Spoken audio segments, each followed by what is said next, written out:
Hello, welcome to the lecture on communication, culture, and work. Much of this discussion corresponds to Chapter 2 of the textbook. Also, much of it corresponds to our brief encounters in-class experience or simulation that we conducted in class dealing with the two cultural groups, the Chispas and the Panjas. During that exercise, it became obvious fairly quickly that uncertainty, awkwardness, discomfort, and just lack of confidence in what to do are a part of cross-cultural encounters, even simulated ones. So today's discussion will highlight some specific skills and strategies professionals need to know and to practice in order to be effective in the increasingly diverse workplace. So keep that exercise in mind as we highlight some of the content from Chapter 2. Cultural diversity and communication, we know, as we've discussed in class, is increasingly a part of the skill set that we need for the professional environment due to changing demographics, due to increased travel, the use of technology, advances in technology that allow people to work from different locations, due to the increased numbers of multinational companies. We have lots of American companies that are headquartered in other countries and vice versa. So people are doing businesses in many locations. For some companies, more than 50% of their workforce is located overseas. So the pool for talent and for workers has become larger, and so because of these and many more reasons, we have the increased need to be able to be effective with diversity in the workplace. One note I'd like to say regarding the awkwardness experience in our in-class simulation yesterday, which was absolutely great because it's authentic. It's normal for people to feel awkward in such encounters, cross-cultural encounters, particularly when they don't have a skill set or don't know what to do. And we tend to assume that other people have the same cultural script, and as we discussed yesterday, that is not the case. There's a Chinese character, and I will bring that to class so that you can take a look and see what the character looks like. But the Chinese character for crises actually combines the characters for opportunity and danger, and that's what diversity represents for many people. It's the bringing together of great opportunities as well as the danger of the unknown, the uncertainty that's present, and people who are able to effectively manage that uncertainty and replace it with skills and confidence are able to maximize, generally able to maximize the benefits of that diversity represents for organizations. So let's talk more about what culture is.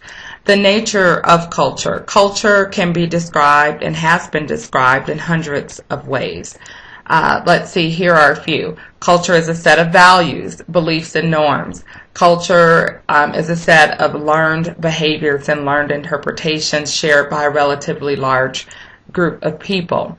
One thing culture is not innate.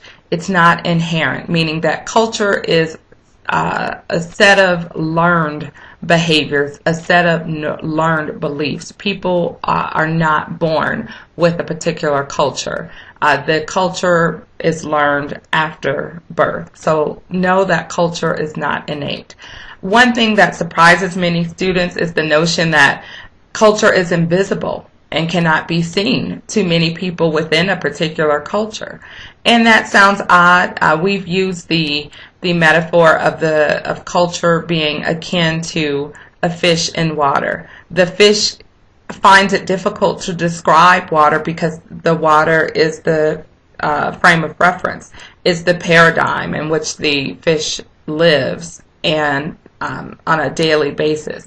So it's difficult for the fish to describe water.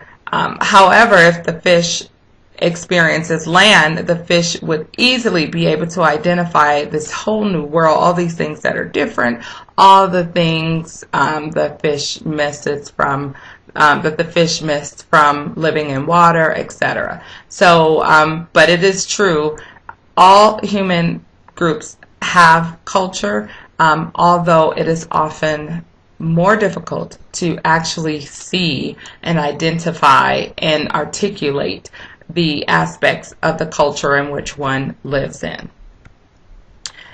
In terms of the professional environment and in terms of business, here are a few cultural differences that you as a business professional should be aware of.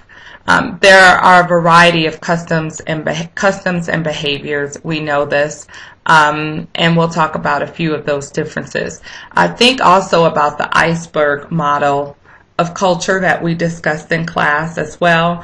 The iceberg model shows that many of the customs and differences in food, language, behavior, dress, those are only represent the surface of the iceberg that we can see. The deeper values, worldviews, beliefs are actually below the surface, where that guide maybe 90% of the culture are things that we cannot see. Customs and behaviors tend to be things that we can see. And there are differences in terms of degrees of formality versus informality. The U.S. business place is known and often prides itself on our informality. We tend to be more comfortable with using first names, for example, as opposed to formal titles. And of course, there are some regions within the U.S., such as the South, that will tend to use formal titles, prefer to use formal titles more or for longer periods of time than, say, on the East Coast or in the Midwest. So we know that social customs in business play an important part of our interaction. So let's take a look at just a few. Greetings, we know that the handshake, which is dominant in the U.S., is not universal. There are many other ways of greetings that are appropriate for different business environments in different countries. The lower bow is more respectful. In Japan, the head bow is customary in many countries, and again, the handshake in Northern European and North American cultures and business environments is considered most appropriate. The exchange of business cards, something as simple as that, actually has variations in different countries. In the U.S., the exchange of business cards is often a very fast, quick exchange with maybe a glance at the card and then a continuation of talk or a mention that there will be a connection or a time to email or connect later. In Japan, however, the exchange of business cards is much more careful. People take more time. And the exchange of business cards needs to take place with two hands, and the receiver needs to study and look at the card. And the way in which the person receives the business card becomes reflective of how the care that the person will take towards the business itself in future interactions. So it's very important as a professional to know these different customs that affect business interactions. Gift giving, which is common in some cultures, very intricate in other cultures, whereas gift giving is looked down upon in many cultures. So know the norms and the rules and the appropriate business customs for the country in which you are dealing. Gift giving can be considered some form of bribery or considered unethical or inappropriate in some countries, and again can be considered standard, and the absence of a gift could be considered inconsiderate or rude in yet other countries. Socializing.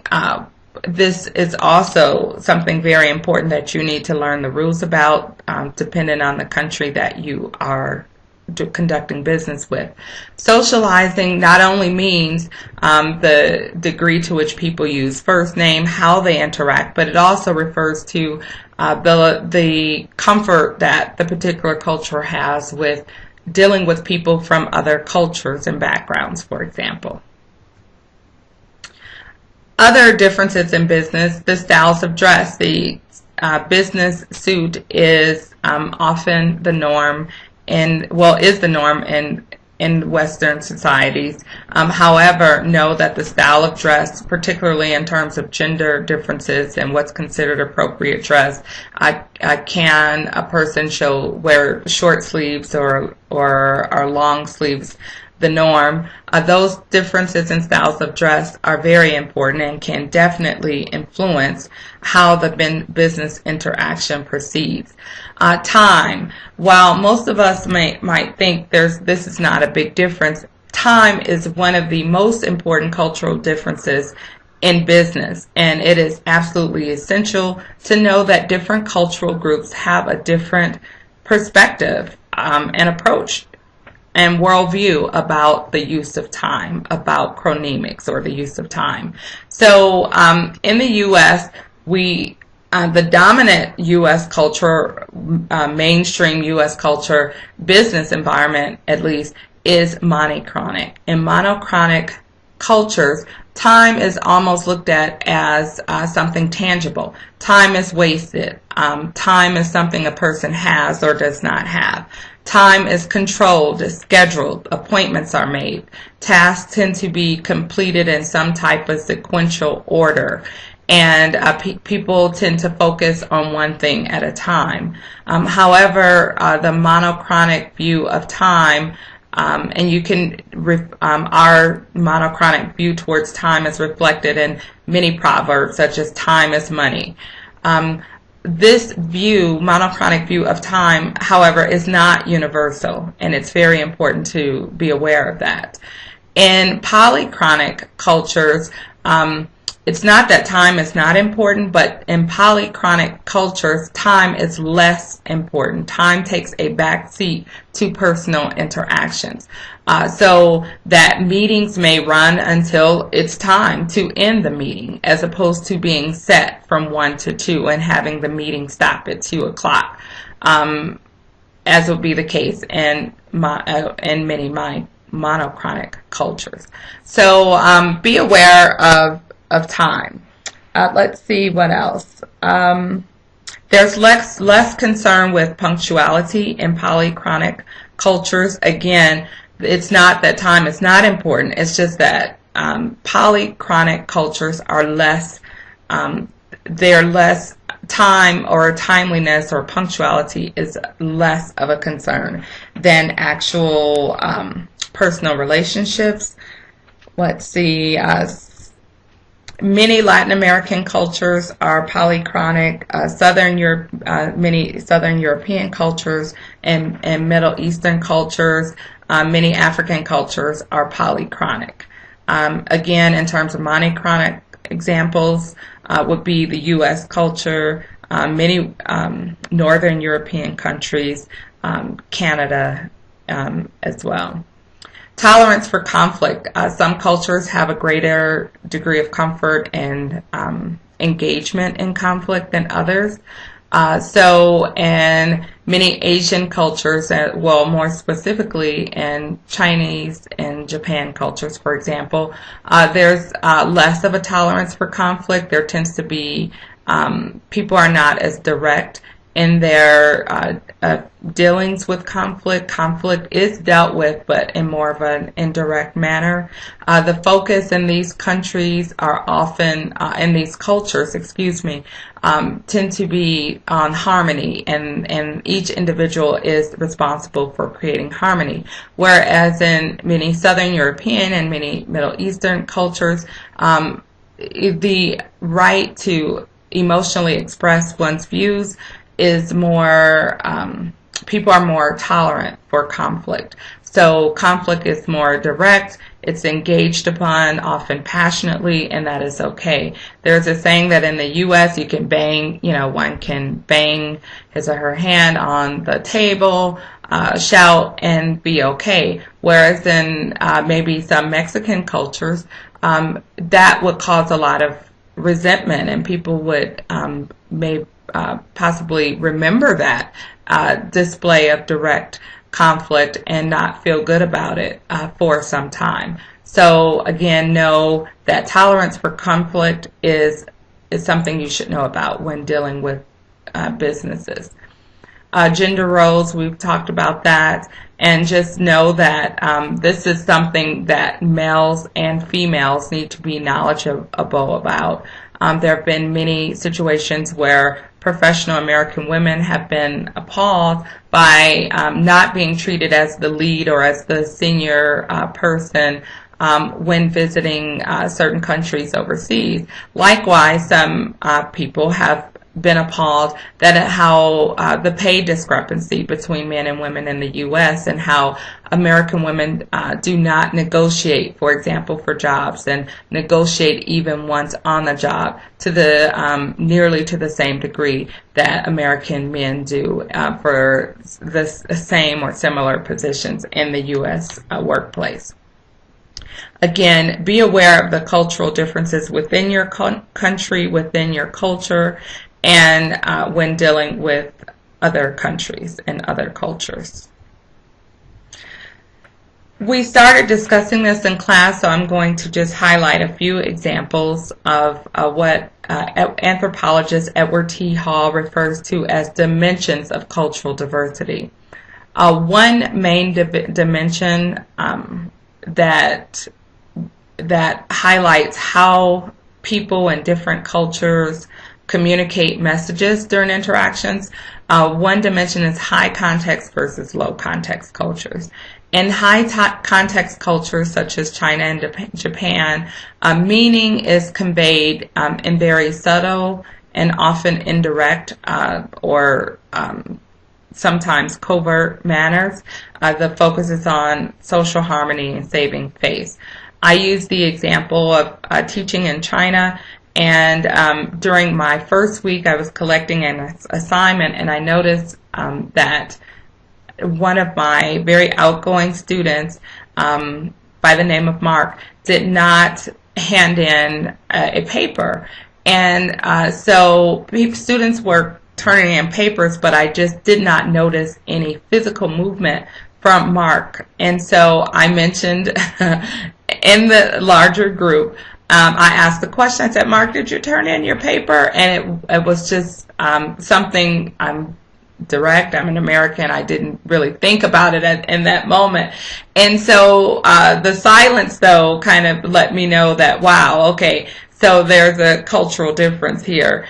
And Mark's response to my question, when I said, Mark, did you turn in a paper? His response was maybe. That's an example of a response in a high context culture, in that the meaning of the maybe is not in the words itself, in the verbal component. The meaning is in the social interaction, in the environment, in the setting. And the high context culture, it would be rude for Mark to say that yes, he turned in a paper when he did not, to lie. And it would cause a loss of face for Mark to say that he did not turn in the paper when he was responsible for doing just that. So the meaning in a high context culture is embedded within the interaction, within the social rules, the social norms, the setting, the context, the social context, the cultural context. In a low context culture, the meaning would be conveyed in the verbal words that are presented in some sort of logical fashion to directly address the question. So a low context response to did you turn in your paper would be yes or would be no. So that's an example of high versus low context. And as I emphasized in class, for all of these dimensions are present in all cultures to some degree. It's very important to not make generalizations about China or U.S. communication. There is a range within each different culture, so it's very important to know that. And so these dimensions that Edward T. Hall describes are really general guidelines in terms of larger patterns as a whole, and they're not to be interpreted as absolutes in any way, shape, or form. Another dimension or large dimension through which cultures are ranked and categorized is the dimension of individualism versus collectivism. Some cultures, such as the U.S., tend to be more individualistic, meaning that the focus, the concern for one's individual self, one's individual rights, and the needs of one's own needs and the needs of one's immediate nuclear family tends to take greater be of greater concern than the overall social needs of the social whole. And collectivism, well, we can look at many different proverbs. I pull oneself by one's own bootstraps, etc., a self-made man or woman, that really kind of speak to the notion of individualism, the value of individualism in U.S. culture. Collectivistic cultures, and again, there are many collectivistic cultures within diverse multicultural cultures such as the U.S. So some co-cultural groups tend to be more collectivistic within the U.S. However, for sake of helping to make clear what the distinctions between individualism and collectivism are, I will say that give some examples from different countries for simplicity's sake. Collectivistic or collectivism is the notion that the larger group, that there's a strong social tie and identity with people within a group. So in terms of different countries, China, we can use China as an example again, tends to rank as a very collectivistic culture, meaning that there's a strong larger identity beyond the nuclear family and even beyond the extended family model, where people are believe that the welfare of their entire group is as important, the well-being and welfare of one's entire Chinese group is as important as one's individual well-being. So collectivistic cultures tend to focus on the collective whole and the needs of the larger group. And I took some notes here, so I want to make sure that because there's so many rich examples and ways in which this plays out in the workplace, that I want to make sure. Yes. Okay, great. So again, collectivism refers also to a feeling of primary loyalty to a larger group of people. Other dimensions of cultural diversity include power distance. Some cultures tend to have higher power distance, others have lower power distance. Power distance refers to a culture's acceptance of the fact that power is distributed unequally. So countries with higher power distance, such as the Philippines and Mexico, in those cultures, people tend to be okay with different, the fact that people have different statuses. There tends to be less expectation of people to move from one station to a hugely different station in life. In lower power distance cultures such as the U.S., people are not very comfortable with overt displays of power difference. We're pretty comfortable with power difference, but not necessarily reflected in title and just open displays of it. In lower PD power distance cultures such as the U.S., people tend to challenge authority more and seek greater power and openly seek to change from one lot in life to another lot in life. Uncertainty avoidance is a cultural dimension of power that relates to people's comfort with uncertainty, with their ability to accept the fact that life is unpredictable. So some people, some cultures are comfortable with unpredictability, or at least more so than other cultures.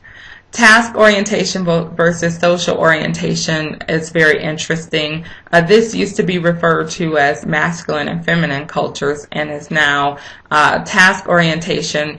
What used to be referred to as masculine cultures tend to be cultures that are focused with getting the task done, such as Switzerland, and there's a focus on getting the job done.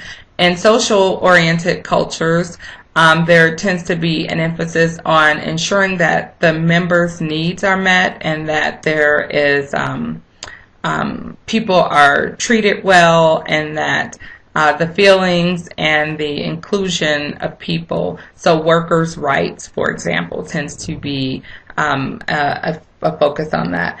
And our textbook has a ranking in Chapter 2 of how a ranking of how different cultures are ranked on these different dimensions, and it's very, very interesting to see.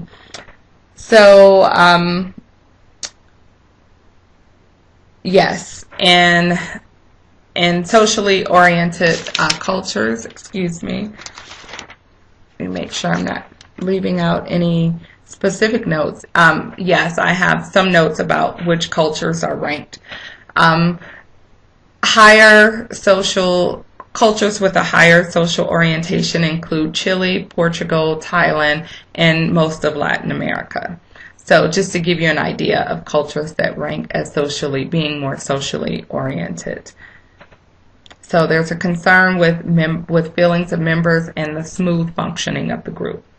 Short-term and long-term versus long-term orientation focuses on, of course, in the U.S. we tend to be focused on instant gratification.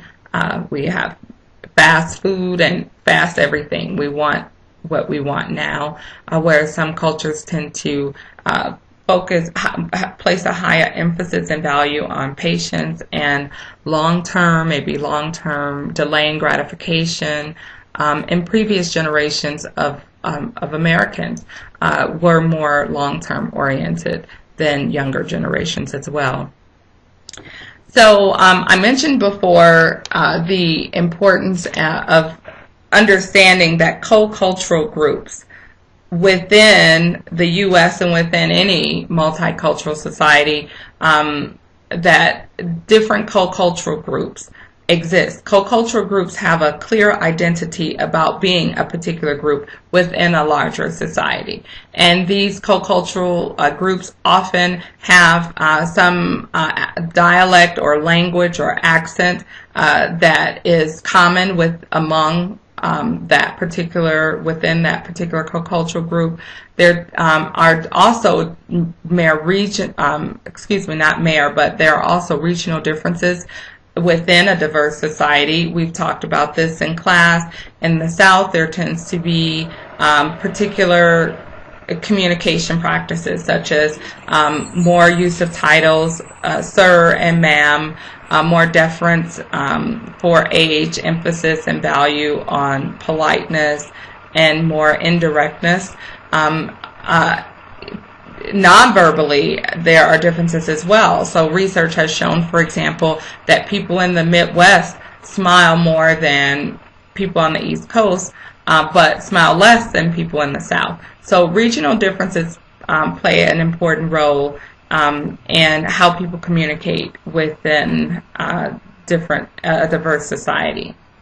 Talk and silence is one aspect of ethnicity where you can see a lot of difference among co-cultural groups. African Americans and European Americans tend to highly value talk and verbal communication, and they tend to talk more in groups.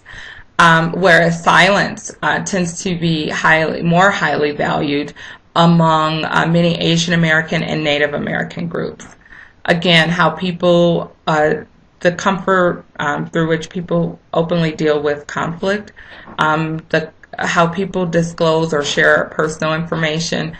European Americans tend to disclose more information about themselves more than African Americans. However, African Americans will disclose more than some other groups. So it's very interesting to find how different groups communicate relating within their co-cultural group and how it compares to other co-cultural groups.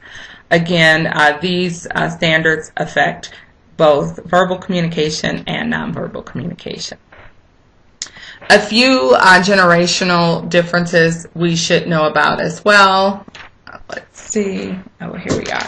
So, social scientists and demographers divide generations of people in 4 major categories. And in terms of for the since the last 120 years or so, there are 4 main categories. And these communication is also shaped by the generation in which you were raised. So the 4 categories currently are the matures. The matures are born between 1900 and 1945. They are referred to as the greatest generation. Of course, they were born and lived through the Great Depression, World Wars I and II. And some of the hallmarks of the matures of this particular generation is that they work hard, they're very loyal to organizations, they believe in punctuality, have a very strong work ethic, and have a high capacity to self-sacrifice and for self-control. The boomers, which is the next oldest generation, were born between 1946 and 1964. Of course, this generation endured, it's the post-World War II generation. They lived through the era of prosperity and that followed World War II. And the social upheaval of the civil rights revolution, they were heavily impacted by this. They tend to be more optimistic and have more of a can-do attitude. They definitely are people who began to question authority more so than previous generations, and believe in the ability of society to change for the better. Generation X, the generation in which I was born, the time frame for Generation X is born between 1965 and 1982. Some of the hallmarks of the Generation X generation include an acceptance that technology is a part of life. More flexible gender roles were definitely experienced, and the notion that anything is possible. Generation Xers tend to be skeptical yet independent, and expect and seek some type of work-life balance. There tends to be respect for performance over tenure, and Generation X members tend to be more loyal to people as opposed to organizations. Generation Y, in which many college students are part of, Generation Y members were born between, after 1982. The titles for Generation Y are really interesting. Some refer to Generation Y members as the Y generation, as in WYH, as in Y generation, and that many things are questioned in terms of why is this important to me. The digital natives is one of my favorite labels for Generation Y. And Generation Y members tend to have a much more international view, a much more higher level of comfort with diversity and understanding of the world around them. They tend to be much more tech savvy than previous generations. They learn by doing, are great multitaskers, and yet sometimes have very high, yet sometimes unrealistic expectations about jobs, salaries, and duties. So these are some things to be aware of, because within the professional environment, these differences can be helpful when interacting and working with people from different generations. Another co-cultural group that is important to know about in society and also just in the workplace is disabilities. The interesting thing about the disability co-cultural group is that we all can become members at any time, because disabilities are often things that can happen to any person, whether at birth or because of an accident or because of something that happens, a stroke. So I think that's a very interesting feature of the disabilities as a co-cultural group, looking at it that way. Some guidelines, well, of course, the American Disabilities Act of 1990 seeks to guarantee equal access to employment and reasonable accommodation for persons with disability.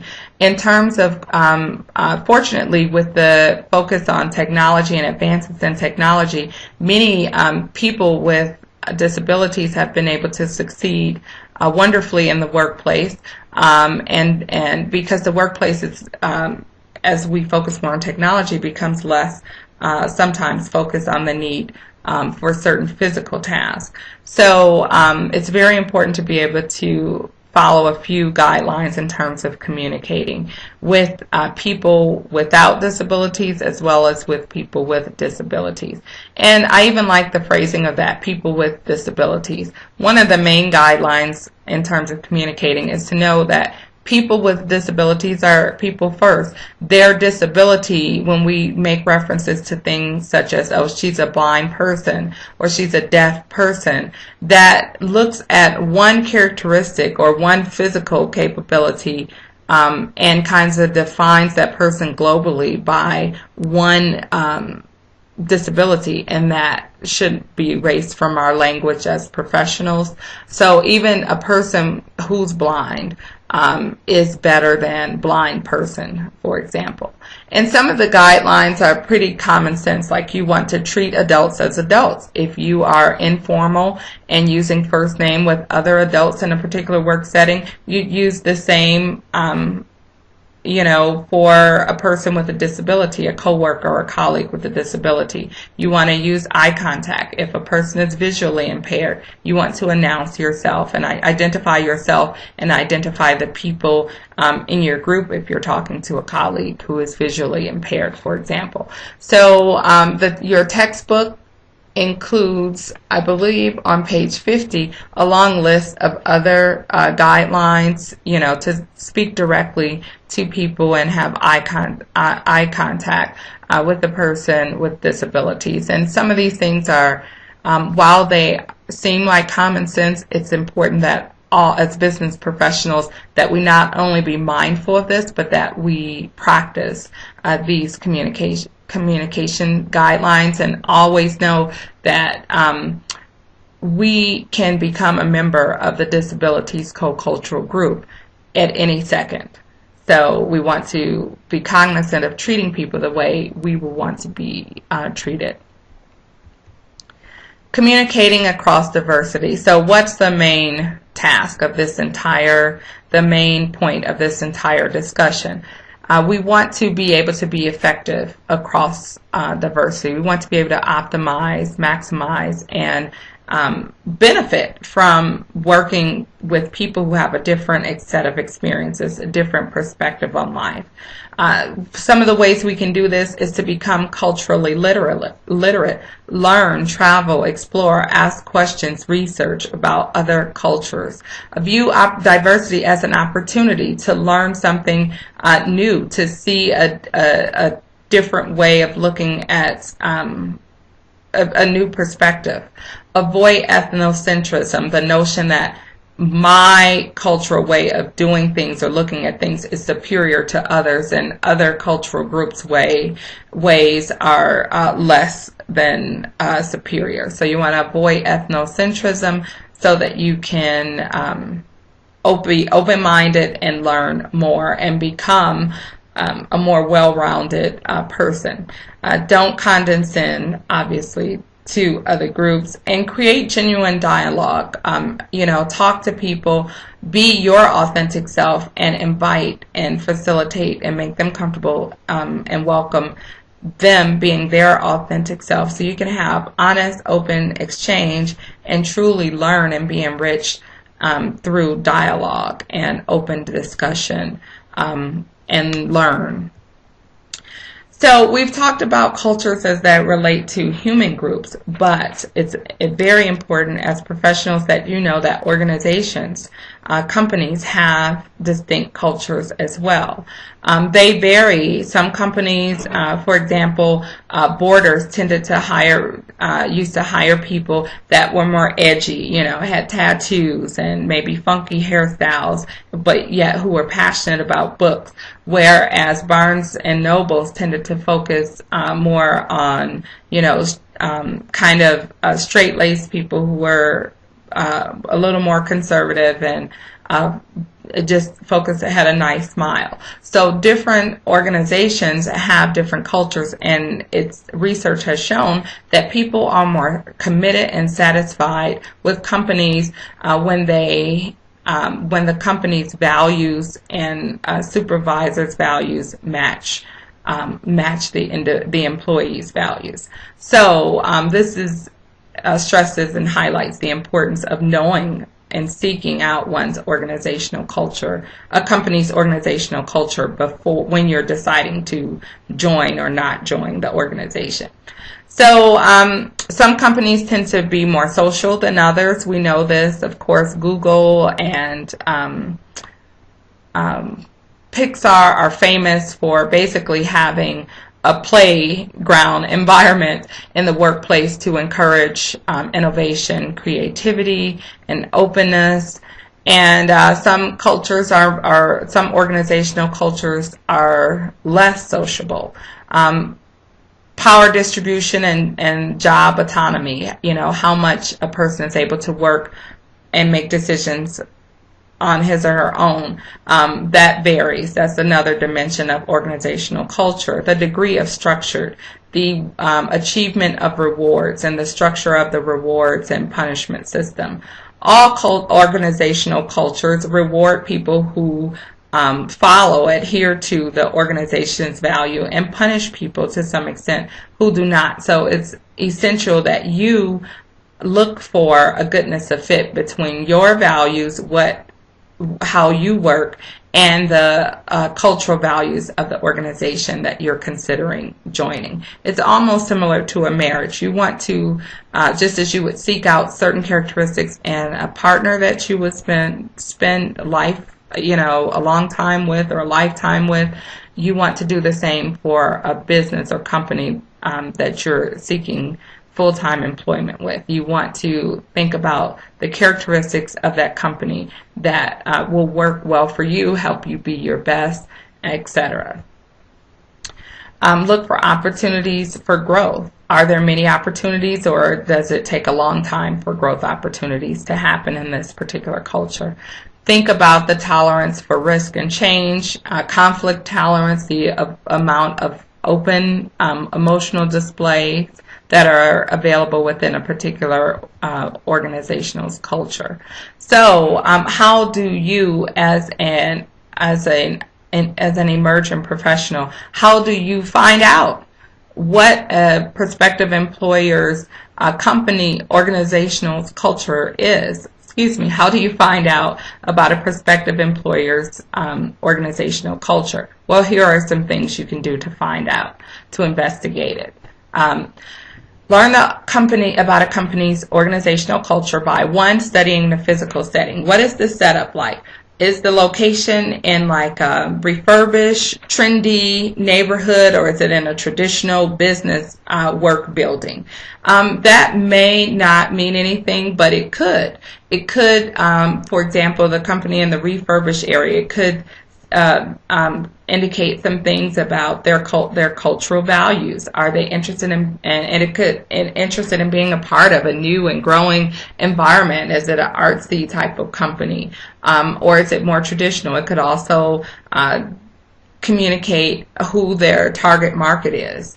Do they enjoy this company enjoy being experiential, part of taking risk? Read about what the company says about itself on its website. What's the tone of the language that's used? What types of images are on the website and the brochures, etc. Observe communication practices. Watch how people interact. What's the tone of emails? What's the tone of language that's used on the brochure, on the website? Interview people who know best, people who actually work with the company. Interview people who have worked there in the past, who work there currently. Find out how they spend their time and what they have to say about the company itself. How many meetings do they spend? Do they have? How many corporate outings do they attend? Does the culture encourage people to get together socially on the weekends? How many times per year? So you can learn how people spend their time. So these are all ways you can learn about a company's culture. And in conclusion, just know that humans are culture creating people, and that we create cultures that are related to identity, ethnicity, but we also create cultures as in the business environment. And as a professional, it is very important to be mindful and aware of how to navigate culture in both aspects. That concludes Chapter 2's discussion. And thank you very much. Have a great day.